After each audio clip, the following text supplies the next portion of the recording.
Make $1 million cash for you flatline. Make a master plan, watch it backfire. Burn it all down and collect the ashes. Build it back, respect your passion. Witness to some shit that you shouldn't see. Whisper to yourself what you wouldn't be. Victim to the block where your mama moved. Now it's your boy Zay, and we back with another podcast, Official Site Fashion, where we talk fashion, financial literacy, and mindset. And you know who I'm with again. What's up, guys? It's your boy Zion tapping in with yet another episode of Official Site Fashion, financial literacy, and mindset through the lenses of young creators and entrepreneurs. And today we bring to you another dope young creative entrepreneur. Today we got Kalin Webster all the way from Richmond, California, Northern Cal in the building. I met him on my HBCU campus.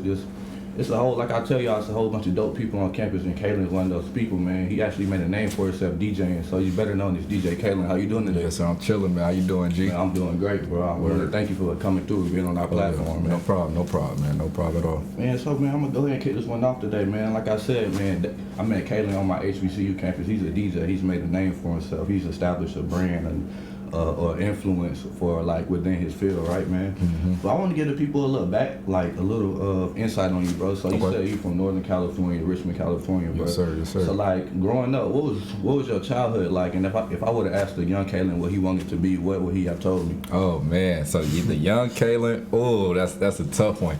I think when I was in elementary school, bro, when I was going to Coronado Elementary over in Richmond, right, I was real cool with my principal, and I told her I wanted to be like a lawyer or something like that. But overall, man, just like childhood wise, I mean, it was pretty cool for the most part.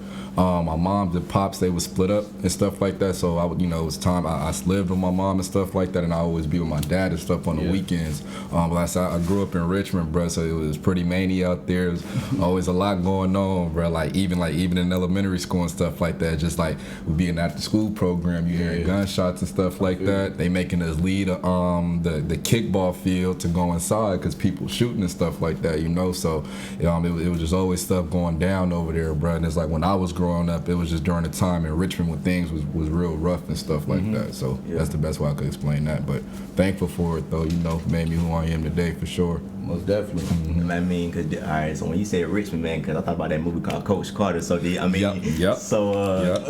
play like basketball or like anything like that? Nah, so I didn't really hoop like that. I didn't really hoop like that, bro. I was pretty friendly with it, but my sport was football. You feel me? I love playing football. Yep, I played Pop Warner when I was in elementary school and played a little bit when I was in high school. Played wideout and I played DN when I was younger. Dang. So for the Tri-City Ravens back in Richmond. So I did a little hoop, but that movie took place though right there in at Richmond High School, which is right there near North Richmond. And is they still good or nah? I don't know, honestly. I don't know, bro. I don't know. I think they is, but I don't know for sure. I don't know for sure. Okay, man. So like being from Cali, like the music out west and we in the South, like it's kind of different. Like it's a different dialect. So, like how has being from Cali and their music culture affected you, like as a DJ and adjusting to like the Southern sound down here? Word. So it took a little minute, honestly, bro, because like when I first came down to Benedict College and stuff like that, of course I was the campus DJ and stuff like that. It was on my boy DJ Trackstar, my boy DJ Humble Dex was the campus DJs on the campus at the time. So I got connected and everything with them, and it took me a minute to really learn the sound of everything, like to really learn y'all sound and stuff like that. Because like coming from Cal, I'm used to especially from Northern Cal, I'm used to E40, Too Short, stuff like that. So I knew for sure like I wouldn't have been able to get away, with playing that and everything out here. So I had to get connected with them and really learn y'all sound and stuff like that. So like as I started to dive into just like the artists and stuff that was like from out this way, like I think like the first few I started to really like off the rip was like Young Dolph and Key Glock. Right. And then I started getting in the Money Bag and stuff like that, and Yo Gotti as well. So it was an adjustment for real, but it was just like once I adapted to just like that trap sound and everything that y'all like down here, it was pretty easy to catch on to everything. So which sound is better, Cali or down here? Oh, okay. I'm a little biased about it, so this is my thing, right? So I say Cali to a certain extent. When it comes to just like the current sound and stuff like that and like what's trending, I'll say y'all got it for real. But when it comes to like the 80s and 90s stuff, like I say Cali got it all the way. Cause I listen to I got like an old soul, and like I was raised around OG. So like when it come to Cali stuff, like when I'm driving and stuff like that, I'm listening to Tupac and stuff like that, like Tupac, Cube, and Snoop Dogg. You feel me? So it's like when I say like during those times, I say Cali was like that. That's the West Coast was really running it then for sure. You said something significant. You said you got like an old soul. You was raised around OGs. I can kind of relate to that. I always been raised around like older people. So like within doing business, just being on campus itself, like how has like those morals and like the certain values you learn from those type of people affected you like personally and as like a businessman as well? Well, overall, just like I'll say that the biggest thing for me is like just the way I carry myself. Like even when I first came to Benedict and stuff like that, and even just when I was in high school, like my freshman year in high school, like I hung around the seniors and stuff like that, and then even my freshman year of college, I got cool with a lot of upperclassmen and stuff like that. And I was just always used to just being around people older than me. So just like the way I carry myself for sure, it's just a rub off from what I grew up around and stuff like that. And then I would say another thing it does help like the way I operate and stuff business wise, like especially like if I'm getting booked for an event or something like that, like I had that choice myself to say like if I want to do it or not and stuff like that, like, and I'll explain to them like what the situation and everything is. I make sure they can understand both sides of the spectrum and understand where I'm coming from with a lot of things. So definitely a lot of credit to the OGs with that. Exactly. And I had seen the SC connect, so like just YouTube like just platform, and you was on there. So how did you get like just connected with DJ JB and everything? So this is a funny story. So basically, so I met JB. It was this thing I was doing my freshman year with my boy Tyler Gill. He had his own like little radio talk show that he would do, and I met him before I came to Benedict. So long story short, I was his DJ for that event. Like I was like his crowd.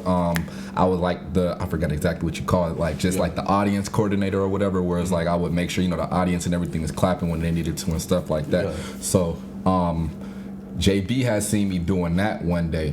And then I actually like met him face to face at a party out in Copper. So it's a funny story, right? He'll even tell you like it was just a crazy way the way we met, right? So it was a party in Copper, and I had came through and stuff like that, and I was just there chilling, and it was a night like I had turned up a little bit, like cause like with my boys and stuff like that, we was turning up or whatever, right? So I had turned up and everything with them, and then we in the party and stuff chilling, right? So the music and everything sounding good and stuff like that, and I'm listening, I'm like, whoever playing the music right now, like they got a good they got a good playlist, a good variety and stuff like that. Like almost remind me of like when I DJ and stuff. I like to be like real diverse and everything. So I met him. I was like, "What's up with you, bro?" I was like, "What's your name?"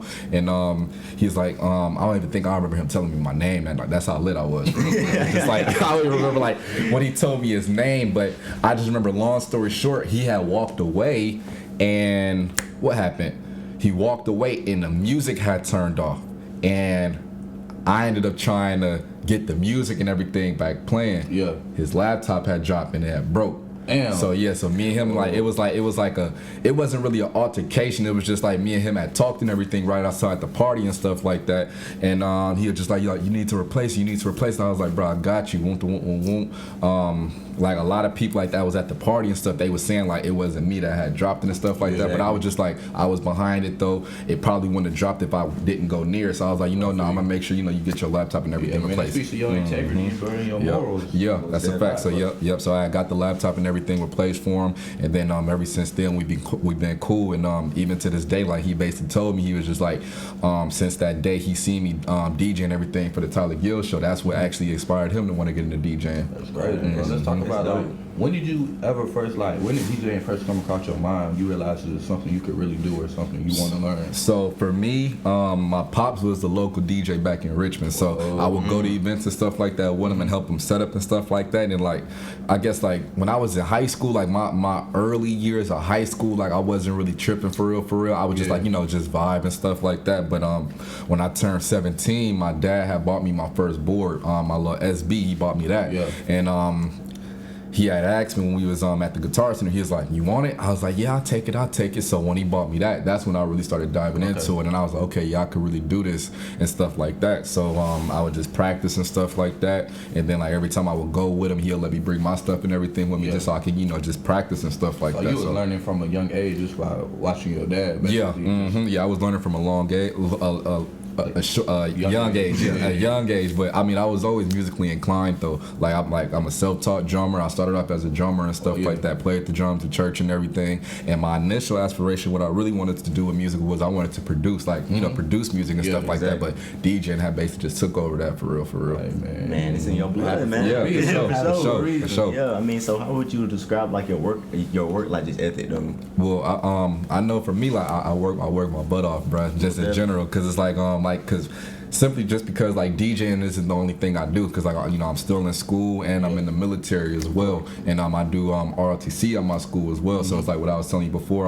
When I graduate, I'll be doing it full time. I'll be doing it full time as a lieutenant, as an officer in the Army. So DJing is really like it's something I do on the side, but it's something I'm real passionate about at the same time. So it's like a lot of people ask me, they be like, "I don't know how you do it," because it's like my whole years in college I was on. I did freshman. I was on the freshman class board business manager. Did SGA my sophomore year, and then my junior year I had took a break from everything to just focus on like my ROTC stuff and DJing for real. And then my senior year I was Mr. Senior and stuff like that. And then now it's like with this being my last semester, I just continue to be the campus DJ and everything, and make sure all the young DJs and everything coming behind me is straight for when I graduate. Man, that's solid, bro. So like you saying this word, the campus DJ, like I never thought of it like that, but then I realized you've been the campus DJ, because I remember being a freshman and seeing you like DJ like the Midnight Cab and shit like that. So like how has being a campus DJ like affected like your ability to form relationships with like not administration but business, from you being the business to business to business, and like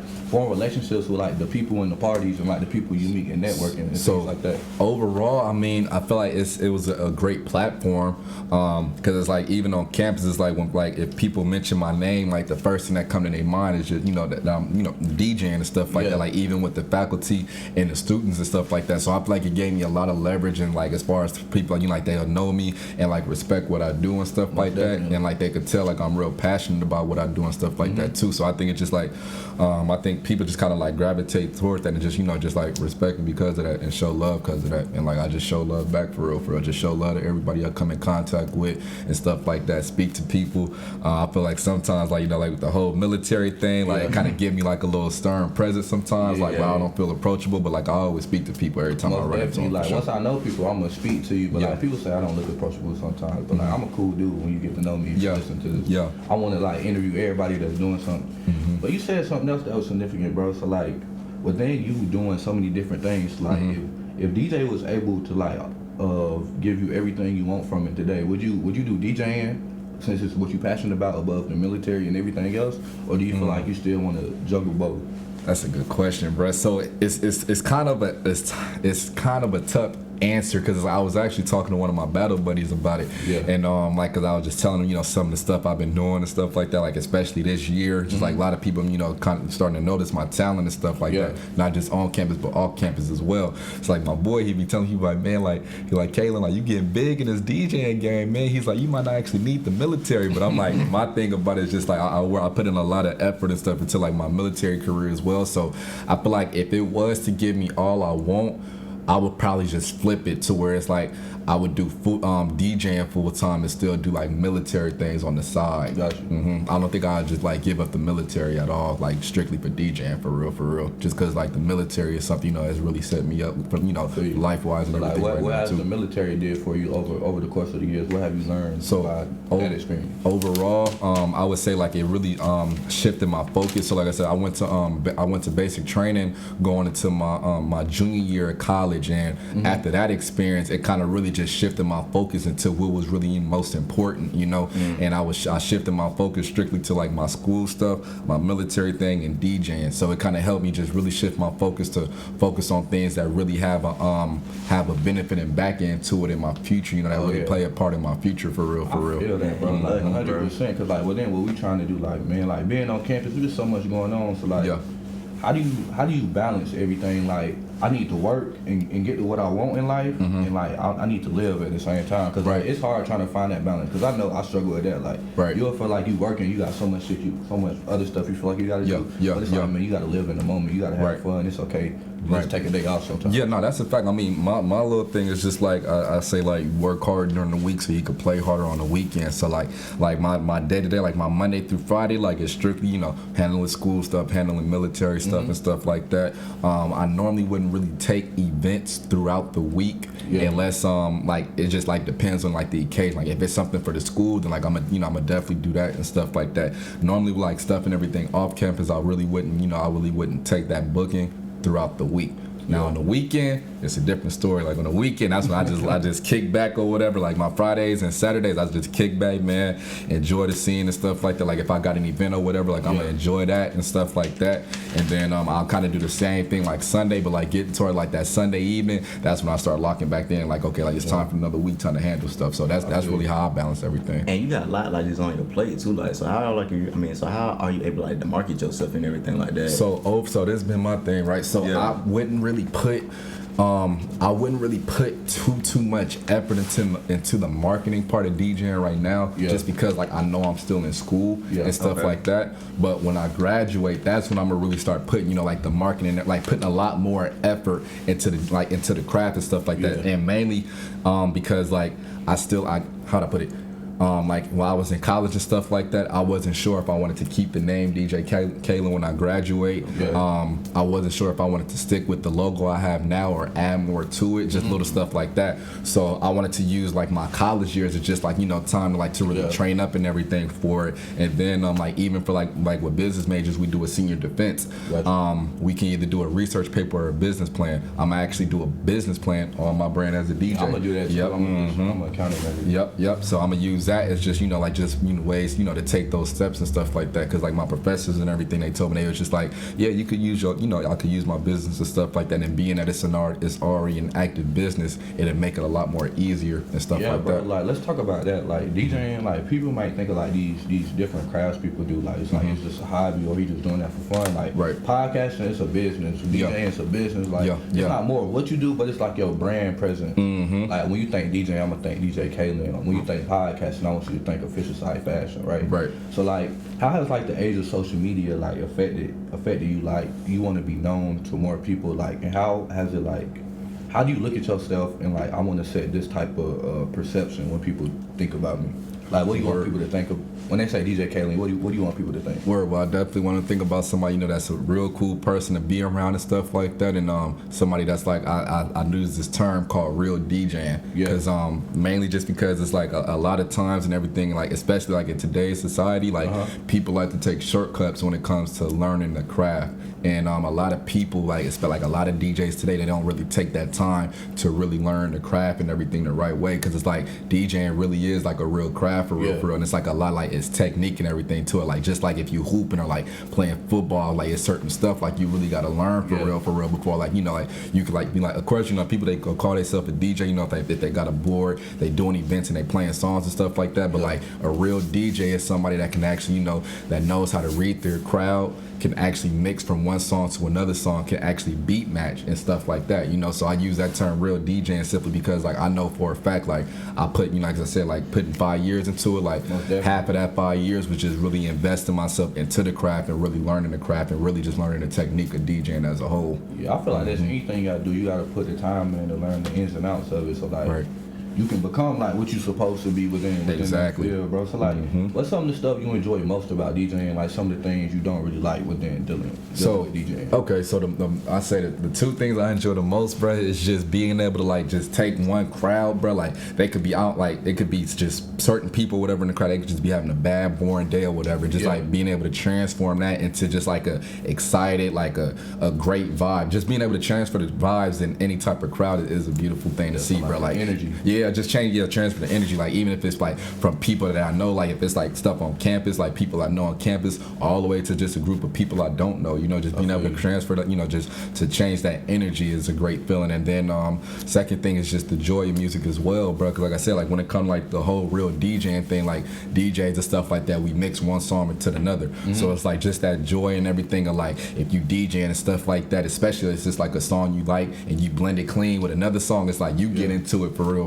like you people, feeling it, like the DJ exactly, like it'd be times like when I do events and stuff like that, like even if it's off campus or even on campus, like people will see me step away from the booth because like I'm vibing with them and stuff like that. You feel me? So and I think the thing I probably don't like about it is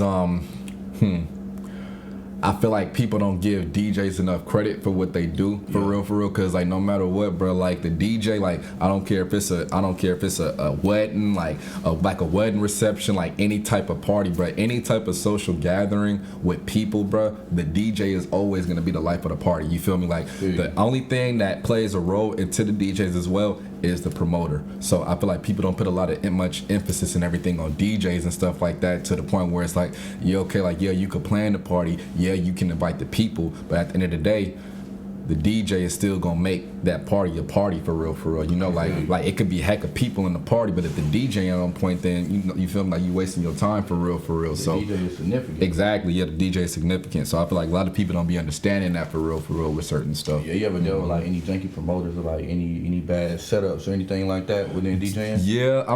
Yeah, a few times. I ain't gonna name no names, but yeah, I dealt with it. Yeah, I dealt with it a few times. Yeah, it's like even if it wasn't just dealing with it, like I've observed it from other people, and then of course like it's other DJs that I'm real cool with that tell me like, you know, like be careful working with him type thing, you know. So Man, that's real right there, for real. I mean, so how you able like to pay yourself and everything like that? Because I mean, 'cause I know like, you know, like just everybody different. So I mean overall, so like the one thing I do is I have a consistent venue every weekend that pays me no matter what, and they're real flexible with me. My DJ is called Red Rooster, over on 7500 Wilson Boulevard. I'm there every Friday. I'm there every Friday and Saturday.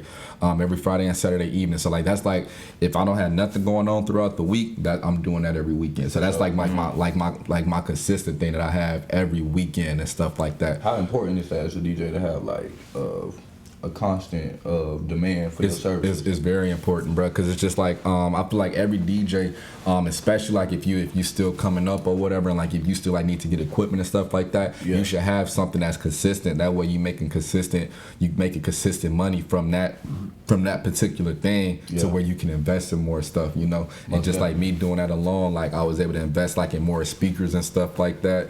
And like if I needed to get like a laptop or whatever, like get like a new board, all from like simply just doing that alone and just, you know, like stacking money up and everything for me, strictly doing that, it plays a role. That's dope, bro. So like if anybody's listening to this and they want to become a DJ, like, or they thinking about stepping into this field, like, what would you tell them to watch out for, like, the mindset they should have when they're trying to do something like this? Okay, so the first thing I would say is just be ready to really learn your craft for real. Like, don't just pick up no board, don't pick up no laptop and download Serato or Virtual DJ or Serato DJ Intro and learn just how to play songs and think you calling yourself a DJ, because no, that's not the way it works. Actually be ready to actually dive into the craft, surround yourself with other real DJs that actually know the technique and know the craft, and be ready to really learn and take note from them and actually learn the craft for real, just like I did. And another thing as well is just be confident in what you're doing. Like it's very doable, like it's real fun to do as well. So like once you learn the craft and the technique and everything of it, sky is the limit on what you can do from there. Most definitely. So you got anything else you want to add? Nah, man, because I just want to say, man, thank you for being on this platform, man. No problem, that's different, man. You in the military school and DJ, man. That's very like just, man. You put yourself in a whole category, man. So man, like just thank you for being on here. No problem, bro. No problem. Man. Go ahead, plug your Instagram, your social media. Okay, where people can find you at. Okay, too easy. So yeah, once again, man, I go by the one and only DJ Kalin, straight out of Richmond, California, the Bay Area, man. So make sure you follow my Instagram at DJ Kalin 510. That's DJ Kalin 510. I'm on Facebook as well. You can search up my government name, Kalin Webster. Everything else, all social media outlets at DJ Kalin 510, man. I appreciate y'all boys, man. Y'all tap in with me. Let's get it. Definitely. Be sure to tap in with DJ Kalin, man. Be sure to tap in with us official site fashion, financial literacy, and mindset through the lenses of young creators and entrepreneurs. Yet again, we brought you a dope young creative and entrepreneur. Be sure to tap in what they're doing. You got in the Columbia, Upper South Carolina, anywhere in South Carolina, tap in with DJ Kalin in the Carolina area, Georgia Yes, as well. Yes, sir. And man, always something new on the way. Be on the lookout. Facebook, Yes, TikTok, Instagram. Follow me on Instagram at Mansamusa, MANSAMUZA. Oh yeah, follow me at Agent 12 and follow that TikTok because the numbers is rising, man. So stay tuned for sure. Yeah. Thank you, family. Yes, sir. Yes, sir. out. Appreciate it. Build it back, respect your passion. Witness to some shit that you shouldn't see. Whisper to yourself what you wouldn't be. Victim to the block where your mama moved. Now your mind state is I'ma do what I gotta do. It's really quite logical. If you was me, you wouldn't shoot at them if they just shot at you. No trust funds, but my daughter do. First generation out of store with Luke.